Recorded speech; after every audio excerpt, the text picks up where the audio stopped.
This is tutorial to crop video. I have the video and I will crop this main video.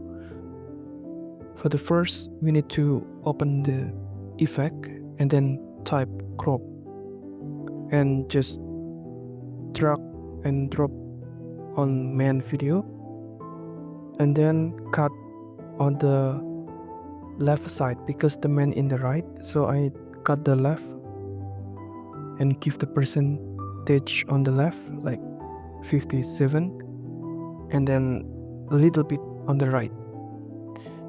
That is how to crop, and I will to make this man on the center, so I will change the scale and position to make the fit position